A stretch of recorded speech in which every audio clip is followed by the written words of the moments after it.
94% من البنات الصغيرة بتعتقد إنها هتقدر تحقق أحلامها لما تكبر، لكن 20% بس من الستات بيحققوها فعلاً لما يكبروا. كان طول عمري نفسي أبقى ست ناجحة وقوية وأتحدى أي ظروف تقابلني في شغلي أو في حياتي.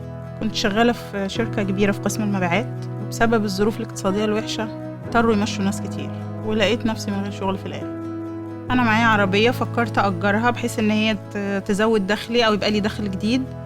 فلقيت على النت إعلان في شركة عاملة إعلان إن هي بتأجر العربية بسعر كويس. اتصلت بيهم وسألتهم هل ممكن العربية بالسواق، فقالوا لي أحسن. فرحت ولقيت الفكرة حلوة جدا، برنامج ممتاز ومربح، واشتغلت فيها. بس بصراحة كنت قلقانة شوية إن هما ما ياخدوش واحدة ست. هوريكي تجربة أولويز عملتها وعايزة أعرف رأيك فيها. في التجربة دي في حاجات على الترابيزة قدام الستات والبنات الصغيرين، وبنطلب من كل واحدة على حدة تشيل كل الحاجات اللي ما تخصش البنات.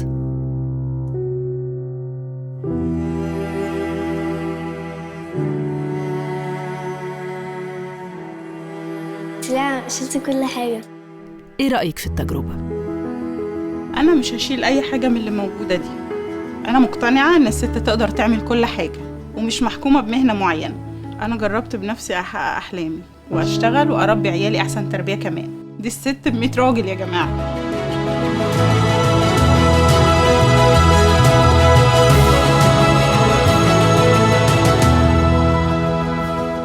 أنا نجاة رزق، من أول الستات اللي اشتغلوا بنظام أوبر في مصر.